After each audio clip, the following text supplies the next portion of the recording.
I'm your pocket filler, the parlay killer, the Northside thriller. Start the broadcast. Subscribe with a smash. The Gorilla Sports Podcast.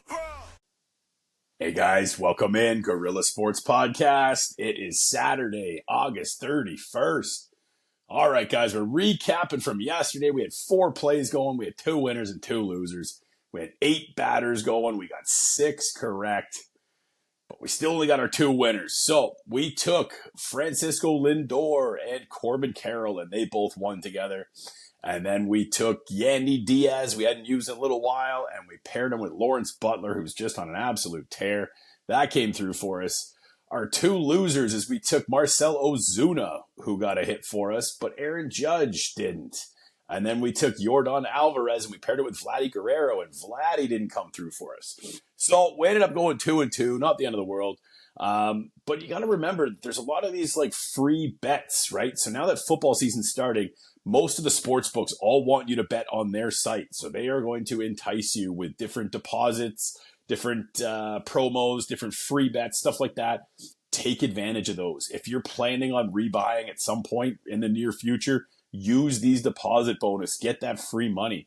I know for me in Ontario, I know FanDuel is giving away, essentially giving away $50 free for the Chiefs and Ravens game, where they've boosted will Kansas City complete one pass. One pass, just complete one pass, and you're allowed to bet $50 on it. So it's gone from a minus 10,000 to a minus 110. So essentially it's a free $46, whatever the math works out to on the minus 110. But yeah, use those things. So I went 2-2 yesterday. However, I had a free $10 same game parlay that I put on TCU on the money line over 59.5 and Savion Williams to go over 56.5 receiving yards. Great. That was a winner. And it was a free $10. Cost me nothing to do it. And it was about a half a unit. Went about just over $50 for me. So perfect. Love it. Take that all day. So just make sure you're using your boosts and your super boosts, and make sure it doesn't just say like moneyline parlay at the top. I know today on FanDuel, it has like Baltimore, LA Dodgers, and Seattle as a money line. But when you look at the actual odds, they didn't boost anything. They didn't do anything. They just want you to bet this same game parlay, or excuse me, this parlay of 3 games. Parlays aren't supposed to win. There's a reason that they're putting all this stuff, flashing it at the top to make sure that you try and bet this. And I'm sure they'll catch lots of people thinking that this is some sort of boost, but it isn't. Make sure it says boost, odds boost, super boost, sweat-free parlay, one of those kind of keywords, and then you can read into it.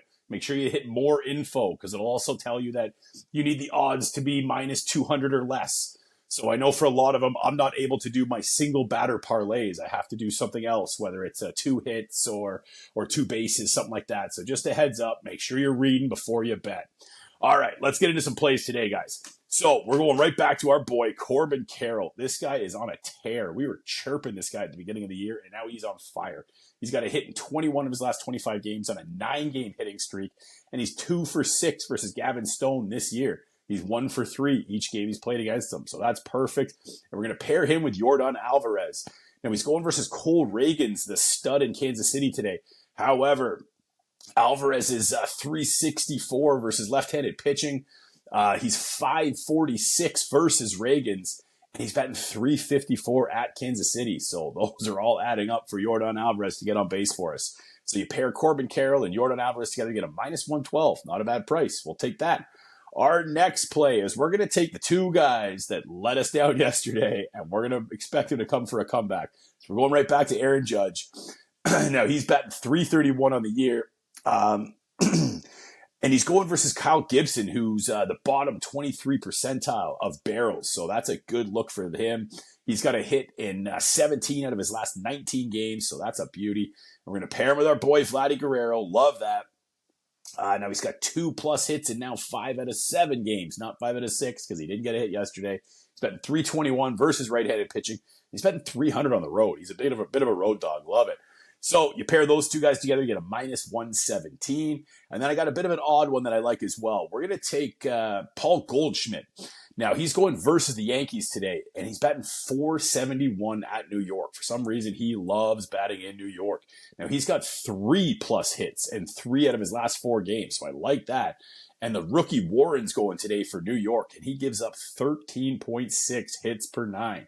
Remember, 10 is the number, our threshold for whether you give up a lot of hits or not. So 13 is massive. So we like that, and we're going to pair him with Julio Rodriguez of the Seattle Mariners. Now, he's batting 308 versus left-handed pitching. Now, on the road is when he's doing that because, I mean, Seattle is such a pitcher-friendly park. Nobody hits well there. Now, he's batting 315 with 2 doubles versus Tyler Anderson. So that's a good look for those guys. And you pair Goldschmidt and Rodriguez together, you get a minus 105. Like that look. And I got a couple of leans that I like today. Again, it's going to be in that Philly and Atlanta game. Now, we took Philly and Atlanta when Max Fried was pitching the last time for Atlanta because Philly's bats have a great history against Max Fried. Although this time he mowed through all of the guys that we were expecting to get big hits. And it was all of like the 5 through 9 guys that came through to win that game for us. So I am going to take the Philadelphia Phillies on the money line. We are back in Zach Wheeler. He's an absolute stud. He hasn't given up more than 2 runs in 5 straight. Love that. And he's going versus Max Fried in Atlanta. And I spoke about this on a couple podcasts ago, but all of the Philly bats have extremely good history against them. However, they all went 0 for like 2 starts ago for Max Fried because it was a 3-2 final. So I still like it today, and actually it's a very good hitter-friendly conditions today.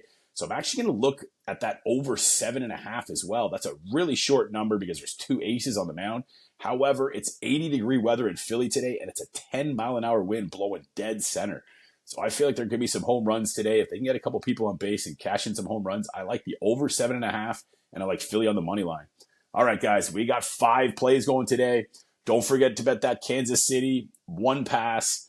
And if you listen to the football draft marathon that me and Jay Webb, my buddy Jeremy, put together for the NFL, he's got a bunch of college plays you can look at. And I took Miami. Now, again, I'm not much of a college football guy, but deep diving into this, I think this number's short, but it scares me. I don't understand why the number's not moving. It's such a Joe Public bet because I'm a Joe Public college football better. I don't have the research or the time really to go through 300 football teams to get good looks on it. I do enough on baseball and NFL and NBA that I can't add another sport to this or else, my kids and wife won't ever see me. So I like the Miami Hurricanes today on the road, whether you get a minus 2.5 or the minus 130, 135, depending on the money line. So that's my college play for today, guys. All right, guys, if you're rocking with me, let's roll.